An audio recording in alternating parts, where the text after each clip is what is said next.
ano judaico de 5.776 começou tenso.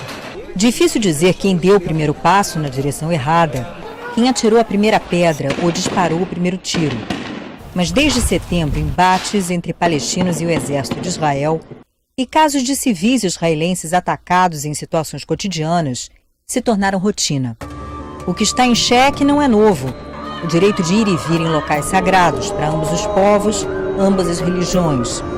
No meio do sofrimento e do tiroteio de acusações e ideias, há quem tem opiniões singulares e que, mesmo professão do judaísmo, não veja problema se os palestinos tiverem a soberania sobre o monte em Jerusalém, onde se ergueram e foram destruídos os 2 grandes templos que marcam a história judaica. A perda do primogênito, morto pelo Hamas aos 19 anos, foi um trauma e fez com que Yitzhak Frankenthal, em vez de vingança, buscasse o diálogo. Para esse ex-empresário transformado em pacifista, se existe um inimigo, é com ele que se deve negociar. O caminho para chegar lá pode ser o menos óbvio.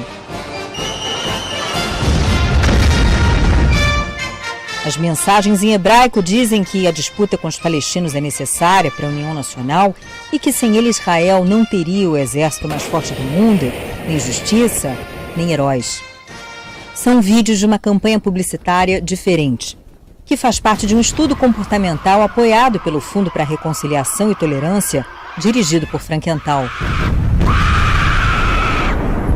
Para que jovens dos 2 lados das barreiras de controle não tenham o mesmo destino do filho que ele perdeu, Yitzhak Frankenthal aposta numa mudança coletiva de postura. Ele acredita que os israelenses precisam reconhecer e então repudiar o apego que tem ao conflito. Your son, Eric, would be now 40, but 21 years ago, he was killed by Hamas. Why, despite all the sorrow, did you choose the path of what you call reconciliation? I lost my son not because of Palestinian.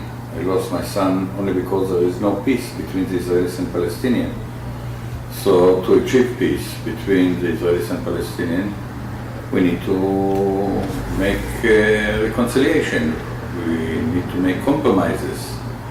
And since then, I'm fighting to try to find the right routes to do it.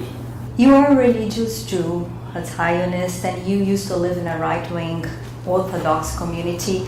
Is it true that some of your neighbors and friends stopped talking to you when you started to advocate a dialogue and peace? Most of them.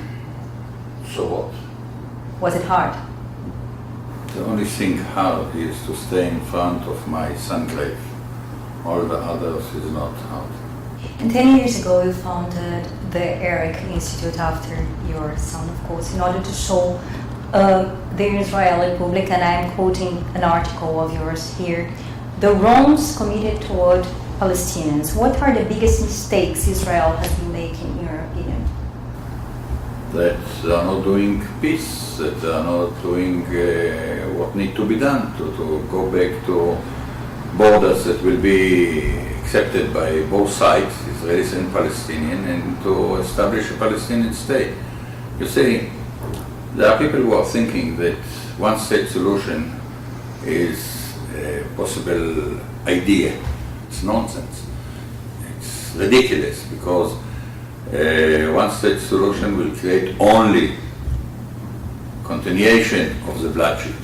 Now, furthermore, one-state solution, it's finished Israel as a Jewish state because the majority will be the Arab people. So it's ridiculous. I mean, the biggest mistake of Israel is that we are continue the occupation. And according to you, I read some of your interviews, due to Israeli occupation, Palestinians have been living in outrageous poverty, which makes hatred toward Israel grow, hatred, extremism, fanaticism. Is Israel pushing Palestinians to desperation? I think Israel is pushing the Israelis to be in such a behavior.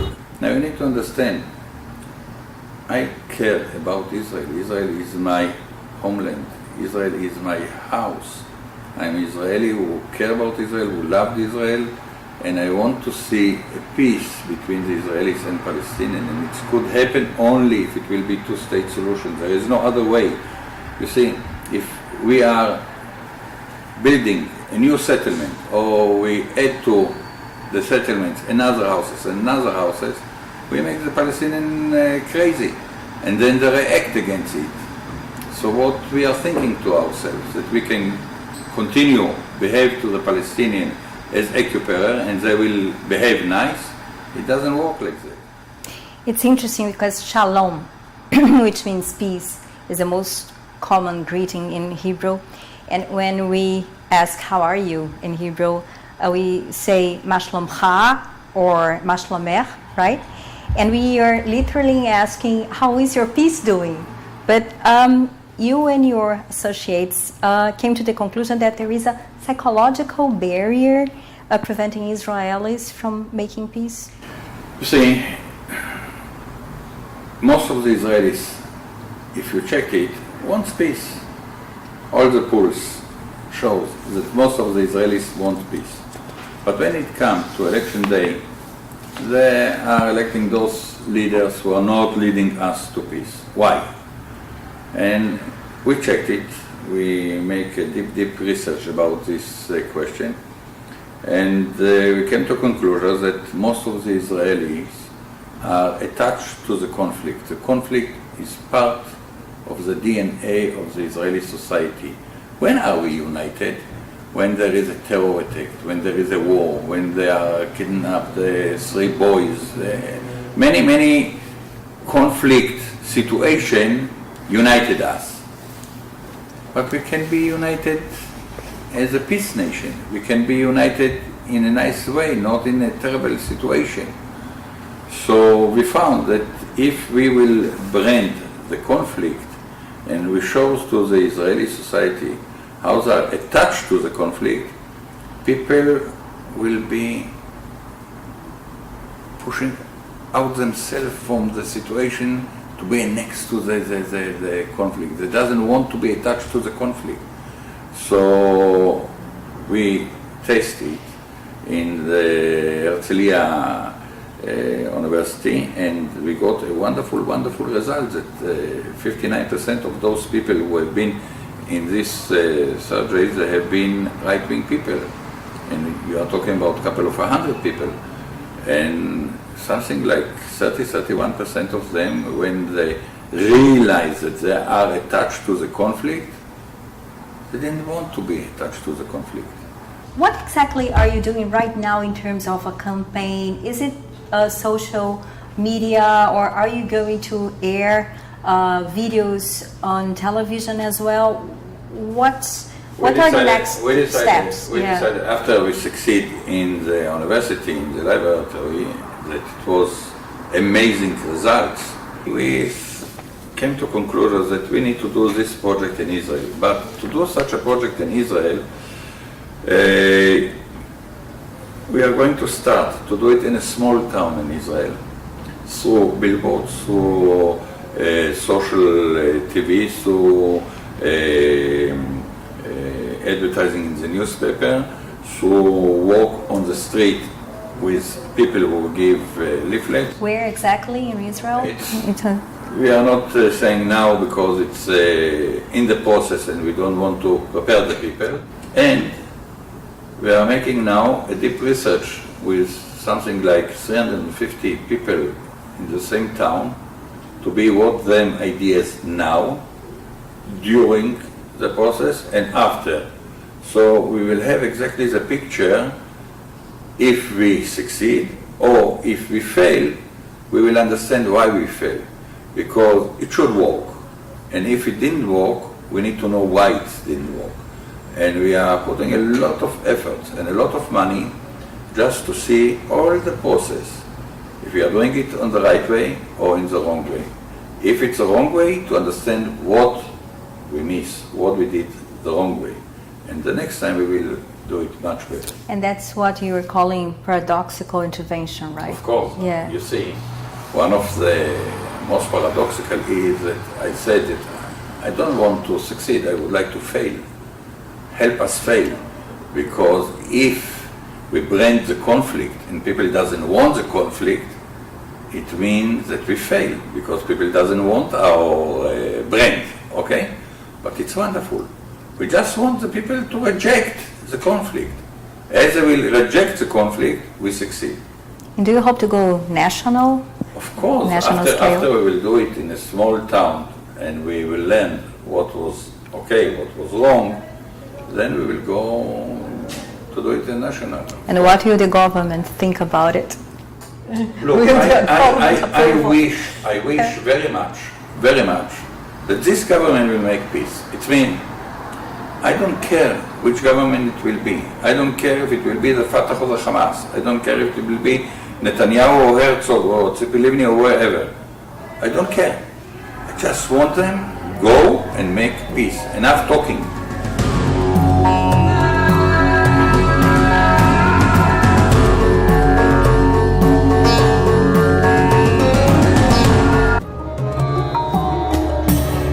Mr. Frankenthal, you make interesting and quite controversial points. For instance, the way you see the Temple Mount issue. You think Palestinian sovereignty in Temple Mount doesn't make it less sacred for the Jewish people because sovereignty would be irrelevant to sanctity. Did I get it right? Of course. You know, 2000 years we haven't been there. And since it's a holy place. By the way, here in Midrash, in Rio de Janeiro, you worship God. You don't need to worship God in a special place. Making places as a holy places, it's ridiculous. Yeah, you need to respect, but don't make them a holy place. A holy place is our heart, is the human being, and not a stone, and not a house or whatever. You see, there in Hebron, you got the tomb of Abraham, Yitzhak, and Jacob. No one knows exactly if they are there, but let's say they are there. So it's a holy place? It's not a holy place. So we want our late parents, Abraham, Yitzhak, and Yaakov, and we killed our children for it. It's ridiculous. This is not the Judaism. The Judaism is peace. The Islam is peace. And those people who are using the religious against peace, they are pseudo-Jews or pseudo-Muslims. They are not Jews and not Muslims. And Caetano Veloso and Gilberto Gil, famous Brazilian musicians, they gave a concert in Tel Aviv in July, but they had been very criticized by other artists, mostly by former Pink Floyd musician Roger Waters, who put pressure for them not to go. And there is this BDS movement, boycott, divestment, and sanctions. What's your view on that? When I got a phone call from the manager of Leonard Cohen on 2009, that Leonard Cohen intend to come to Israel to give a concert, and they are going to give the money of the concert to me. 2 days later I met them in New York, and then I asked Leonard Cohen if he is ready to come to Palestine to give such a concert in Palestine. So he said to me, if you can arrange it, wonderful. So I arranged it, and they came a team from New York and from London to see where it's going to be. It was published in the Palestinian newspaper. The boycott people from London have made very much messy pressure on the Palestinians to boycott Leonard Cohen, and they succeed. Leonard Cohen didn't came to Ramallah because they boycotted him. So the question needs to be asked, does this boycott help to reconciliation, to the peace? If Roger will come to Israel to give a concert and talk about how Israelis are attached to the conflict, it would help 100 times more than boycott the Israelis. It's ridiculous what's going on, really ridiculous. I read in an interview that you said since Arafat's death, Hamas is the only body capable of leading the Palestinian people to peace because there is no one else. Do you think it's possible to negotiate with Hamas despite the fact it refuses to recognize Israel?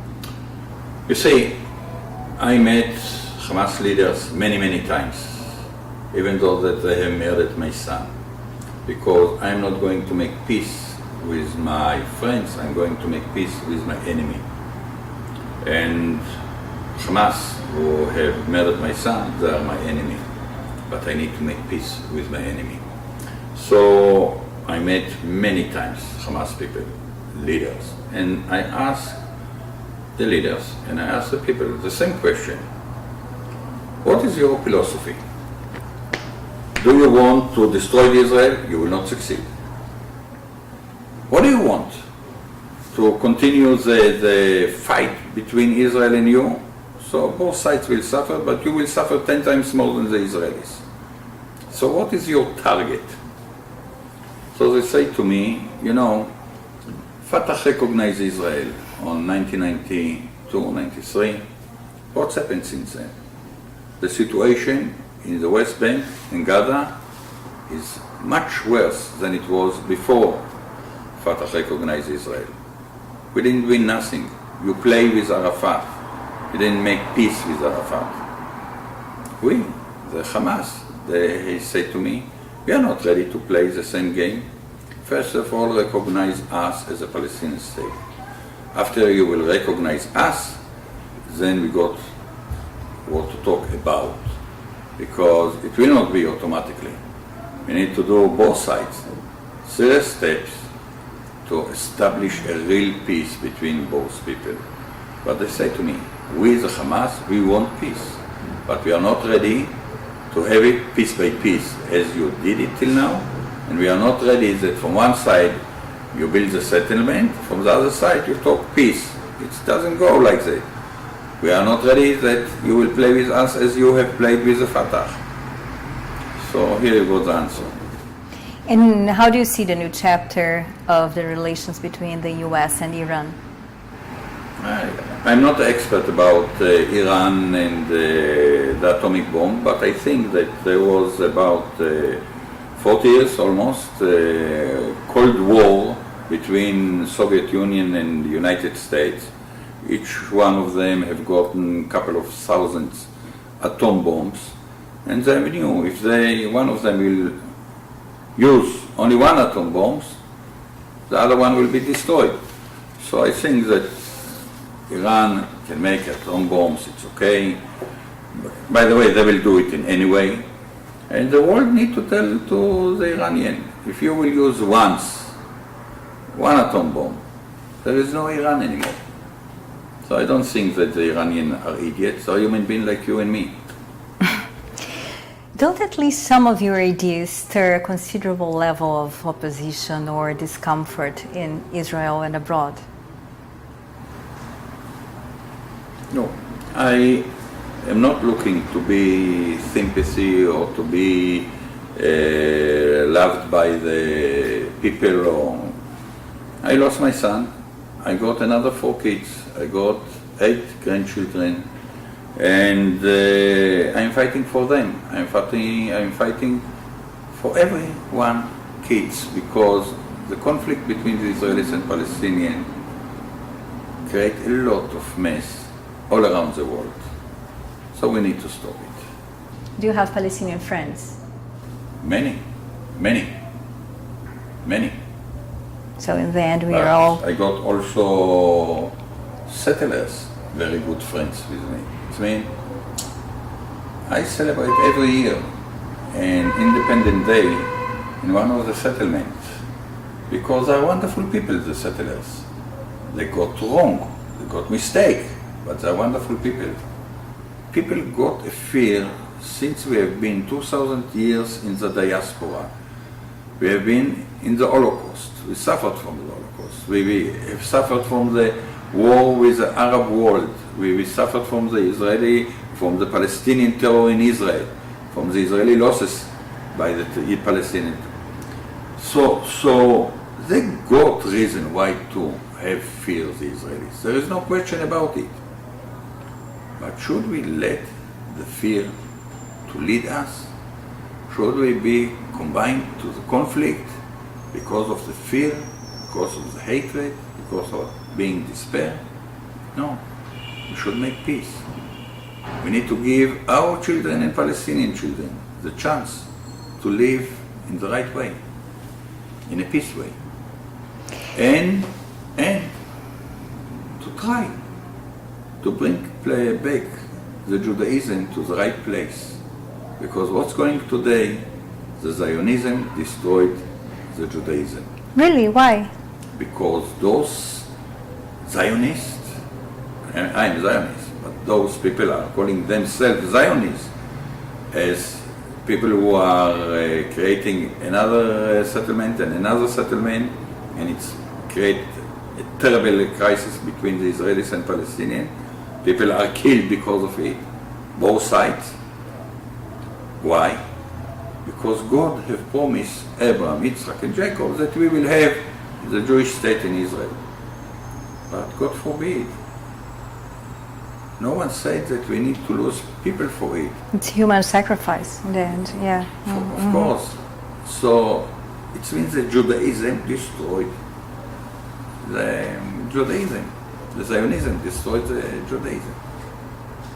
And what about the Jewish values?